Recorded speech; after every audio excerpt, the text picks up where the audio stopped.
হ্যাঁ হ্যালো কাকু, গ্যাস কখন আসবে? 110 दिन बाद पूछिए, मैं आपको बेहतर जवाब दे पाऊंगा। इसका कारण नरेंद्र मोदी है।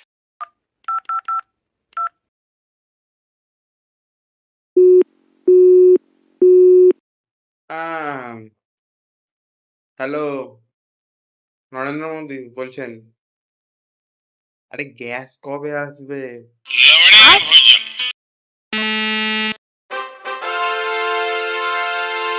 এবার বাড়িতেই বায়োগ্যাস বানাবো। বায়োগ্যাস বানাতে প্রথমে লাগবে হচ্ছে গোবর, তারপরে যেটা লাগবে সেটা হচ্ছে একটা আইভি সেট এবং একটা খালি প্লাস্টিকের বোতল নিয়ে আমি রেডি হয়ে গেলাম বায়োগ্যাস বানাতে। সবার প্রথমে আগুন জ্বালিয়ে বোতলে ছিপির কাজটা একটা ফুটো করে নিতে হবে।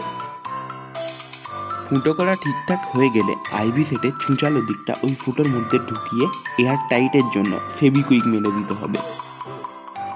তারপর গোবরটাকে আমি একটা খালি বালতিতে বার করে নিলাম। এরপর যে পরিমাণ গোবর ব্যবহার হয়েছে তার হাফ পরিমাণ জল নিয়ে গোবরটাকে মেখে একদম ঘোলের মতো করে নিতে হবে।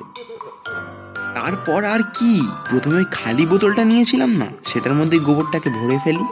কিন্তু হ্যাঁ, পুরো বোতলটা কিন্তু গোবর দিয়ে ভরলে হবে না, হাফ অংশটা গোবর দিয়ে ভরে বোতলটা ভালো করে টিপে ভিতর থেকে সমস্ত হাওয়া বের করে দিয়ে ওপরে বোতলের ছিপিটা টাইট করে আটকে দিতে হবে।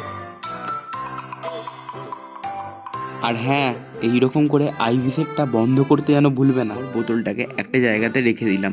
প্রায় দিন চারেক মতো সময় লাগবে এই বায়োগ্যাসটা বোতলের মধ্যে তৈরি হতে। বোতলে সত্যি বায়োগ্যাস তৈরি হলো কিনা সেটা জানতে এক্ষুনি চ্যানেলটা সাবস্ক্রাইব করে দাও এই ভিডিওর পার্ট 2 দেখার জন্য। আর এই ভিডিওটা কেমন লাগলো সেটা আমাকে অবশ্যই কমেন্ট করে জানিও। ভিডিওটা ভালো লাগলে ভিডিওটাতে একটা লাইক করে দিও। দেখা হচ্ছে আরও কোনো নতুন ভিডিওতে, ততক্ষণের জন্য বাই বাই।